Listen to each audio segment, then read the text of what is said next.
Hey, thanks for joining. I'm Dr. Adam Carrera, and this is our first session for the Ask Me Anything session where I'm going to be talking about macular degeneration. So thanks for tuning in. Hope to answer all the questions. Let's get started. So the first question that we have is, what is macular degeneration? It's a great question. So there are two main types of macular degeneration, dry and wet.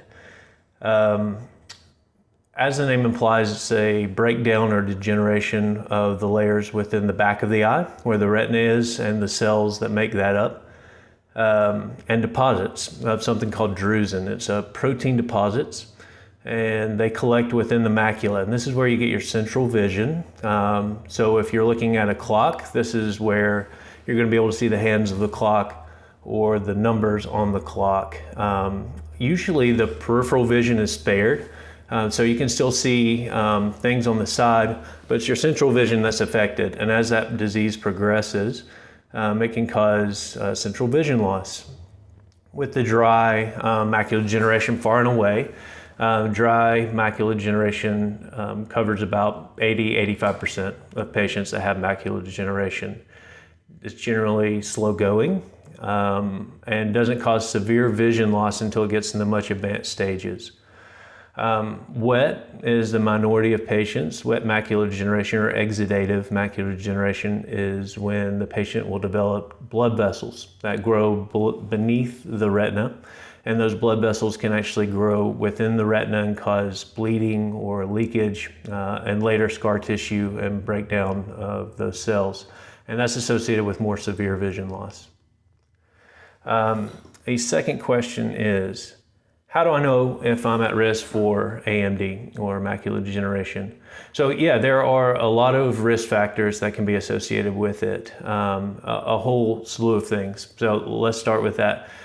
In the name, as it implies, it's age-related. So further along in life, patients are more likely to develop.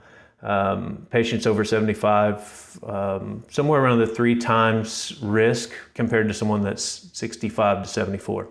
So with age, it's more likely. Second thing, and an important modifiable risk factor, is smoking. Smoking can give you a twofold risk of having worse vision and developing macular degeneration. So stopping smoking is something I would highly recommend on patients, and avoid starting if you develop it and you don't smoke. Other things that are involved are female gender, being Caucasian, race, other health diseases such as high cholesterol or hypertension. Obesity can be associated with it. Let's see. Also being farsighted and having light irises also can be associated with it. So blue-colored eyes like myself, those patients, for some reason, have been found to have a higher risk of developing macular degeneration. I have a patient here. Let's see. Okay, so this patient is saying that they've had some genetic testing, and it turns out that they have some genes or mutations that have put them at higher risk, that they've been told for developing macular degeneration, and they're wanting to know what they can do to prevent this from ever becoming an issue. So currently, with the understanding of macular degeneration, there are some genes that have been targeted to show that a patient is at higher risk for developing, and also some therapies are evolving that are having some research that potentially can target some of those patients that have specific alleles or genes that could be related to that, where they respond better to treatment. That's still an evolving research, and not a whole lot is known about what that fully entails. So I would say this, if you know that you're at risk for developing macular degeneration, it's also an important risk factor. I should have mentioned that if you have family members, mother, father, grandparents, aunts, uncles, that can run in the family. So if you know that someone in your family has macular degeneration, it would put you at higher risk for developing it. So along those lines, if you know that you do have mutations or genetic predisposition, that doesn't necessarily mean that you're going to get macular degeneration. But it certainly should pop a red flag up in your mind to follow that. I would start following that at least around the age of 50 with regular screening, comprehensive eye exam from your eye care specialist, and then follow you at the discretion of the eye care doctor. If there's no evidence, they'll probably follow you every year to 2 years. And if there's any evidence of developing that, obviously follow you closer to make sure that there aren't any complications that arrive from that. As far as things that you can do, some of those risk factors, if you're female, age obviously we can't control. So there are some things that you can control though. So if you smoke, I would recommend stopping. Some of the studies have shown that stopping decreases your risk, and then those that have quit 10 years and beyond can sometimes reduce their risk to the average population. So that's the first thing. Blood pressure control would also be helpful. So working with your primary doctor along with controlling your cholesterol. Other things that you can do, wear UV protection glasses that can cut down on some of the damage that can occur, degeneration in the back of the eye. So wearing sunglasses or UV protection. Having a balanced diet with colorful vegetables and dark leafy green plants such as kale or spinach can help with the antioxidant properties. So those are some of the things that you can do.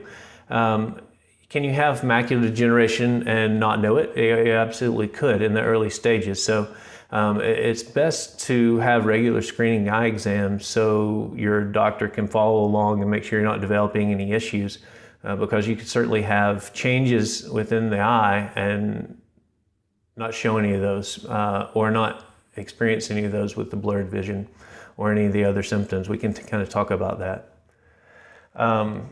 Another patient here says, I've been diagnosed with macular degeneration recently, and besides the vitamins, what can they do to help slow the progress? So I haven't really touched on the vitamins or the treatment yet of macular degeneration. So let's go through that scenario. So if a patient is examined and it's determined that they have dry macular degeneration, depending on the staging of that and severity, the eye doctor may find it appropriate to start on eye vitamins. And these goes by a bunch of different brand names, but there was a main study called the AREDS study, AREDS, so the AREDS, and they determined a vitamin supplementation that can help slow the progression of macular degeneration. There was a second study that followed that where they slightly altered the formation of the supplements, and those have also shown to decrease the progression of dry macular degeneration. So a lot of the patients that have that, they'll be on the vitamin. Unfortunately, we haven't found a way to reverse or cure macular degeneration. And as far as the dry is concerned, there's no treatment for that. It's just using the vitamins and doing everything, modifying the risk factors to decrease the risk of progressing or worsening. If a patient develops those abnormal blood vessels that I talked about and then becomes exudative or wet macular degeneration, those patients generally need to be seen by a specialist, a retinal specialist, or someone who manages that disease. And that treatment is generally a medication that's given by an injection, a fine needle that delivers a medication that hangs around, and it causes those abnormal blood vessels to go away. And it can reduce the leakage of those blood vessels and help resolve some bleeding or other complications of that.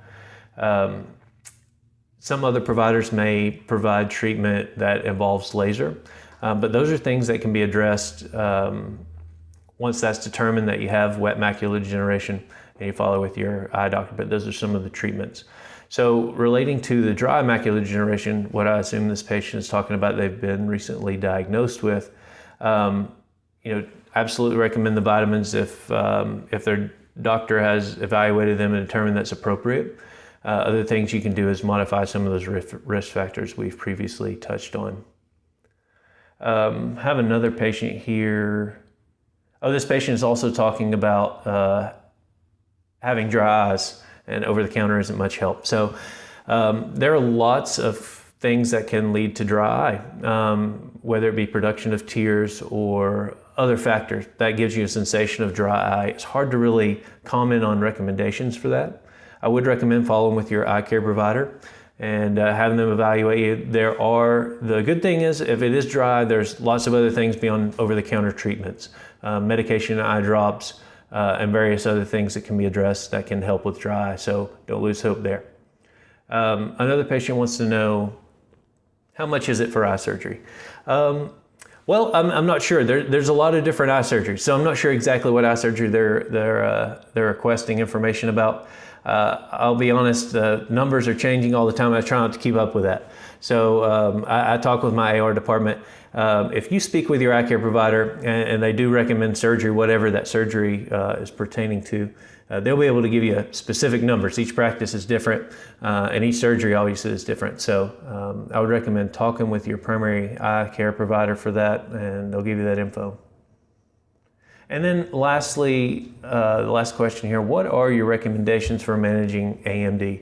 So we've kind of talked about a lot of the treatments and the prophylactic things you can do with risk factor modification, the eye vitamins that can help the progression.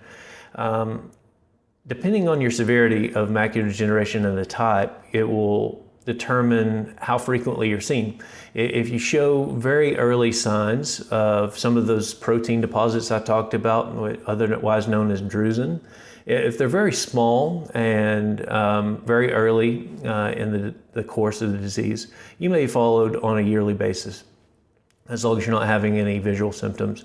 Patients with wet macular degeneration requiring injections or closer observation, it may be every 4 to 6 weeks, so it varies widely. In the meantime, when you're not seeing your eye care provider, there are things that you can do on your own time to help be an advocate for yourself and screen for changes. So one of those things that we recommend for our patients with macular degeneration is an Amsler grid, A-M-S-L-E-R, Amsler grid. I have one right here, and as you can see, it's a grid here with vertical and horizontal lines. There's a dot there in the middle, and we give these to our patients frequently. And they generally will put it up either on the fridge or on the mirror where they get ready in the morning, somewhere that they look at on a daily basis. And what we ask our patients to do is at least once a day to cover one eye, look at that dot in the middle of the Amsler grid, and see if there's anything different. Now, even with intermediate macular degeneration, you may notice some changes there. So the important thing is your baseline. Is there any difference from your baseline? And those changes can be wavy lines or spots of the grid missing or blurred out, scotoma. You can also have some of the squares that are shifted or altered. So any changes that are new for you could be a sign that something's progressed. You might have gone from dry macular degeneration to developing the wet form, or you may have progressed in whatever type of macular degeneration you have. So if you notice that in the meantime, in the interval, in the meantime between seeing your doctor, that would be an indication to call your doctor to be brought in for evaluation. I believe that is the majority of the questions there. Thank you for tuning in, coming by. I've had a great time doing this. Keep a lookout for more AMA or Ask Me Anything sessions where multiple doctors will be on. Keep an eye out on our Facebook page, and we'll be covering multiple topics that I think is going to be important for our patients. So I ask you to take part in that and look out for the next session. Thank you so much. Have a great day. Bye.